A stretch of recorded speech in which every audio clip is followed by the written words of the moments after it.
Karunagappally railway സ്റ്റേഷന് സമീപം Edakkulangara പുള്ളിമാൻ junction റോഡിലെ level ക്രോസിൽ അടിപ്പാത നിർമ്മിക്കും. ഇതിന്റെ പ്രാരംഭ നടപടികൾ ആരംഭിച്ചു. ആദ്യഘട്ടമായി വിശദമായ പദ്ധതി രേഖ തയ്യാറാക്കുമെന്ന് KC വേണുഗോപാൽ MP അറിയിച്ചു. കരുനാഗപ്പള്ളി റെയിൽവേ സ്റ്റേഷൻ വടക്ക് ഇടക്കുളങ്ങര പുള്ളിമാൻ ജംഗ്ഷൻ റോഡിലെ ലെവൽ ക്രോസിൽ അടിപ്പാത നിർമ്മിക്കാനുള്ള പ്രാരംഭ നടപടികൾ റെയിൽവേ തുടങ്ങിയതായി KC വേണുഗോപാൽ MP അറിയിച്ചു. ആദ്യഘട്ടം എന്ന നിലയിൽ വിശദമായ പദ്ധതി രേഖ തയ്യാറാക്കും. അടിപ്പാത നിർമ്മിക്കുമ്പോൾ വെള്ളക്കെട്ടുണ്ടാകാൻ സാധ്യതയുണ്ടോ എന്ന് പരിശോധിക്കും. ഇതിന്റെ കൂടി അടിസ്ഥാനത്തിലാകും DPRന് അന്തിമ രൂപം നൽകുകയെന്ന് തിരുവനന്തപുരം റെയിൽവേ ഡിവിഷണൽ മാനേജർ അറിയിച്ചതായി MP പറഞ്ഞു. ഈ ഭാഗത്തെ ഗതാഗത പ്രശ്നം പരിഹരിക്കാൻ ലെവൽ ക്രോസിന് സമീപം അടിപ്പാത നിർമ്മിക്കണമെന്നാവശ്യപ്പെട്ട് KC വേണുഗോപാൽ MPയും CR മഹേഷ് MLAയും റെയിൽവേക്ക് നേരത്തെ നിവേദനം നൽകിയിരുന്നു.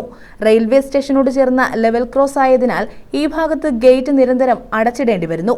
ഇതുകാരണം പല സമയത്തും അത്യാസന്ന നിലയിലായ രോഗികളെ കൃത്യസമയത്ത് ആശുപത്രിയിലെത്തിക്കാൻ സാധിക്കാറില്ല. ഇതിനെല്ലാം പരിഹാരം എന്ന നിലയിലാണ് ഗതാഗതം സാധ്യമായ തരത്തിലുള്ള അടിപ്പാത നിർമ്മിക്കുന്നത്. News bureau, Karunagappally.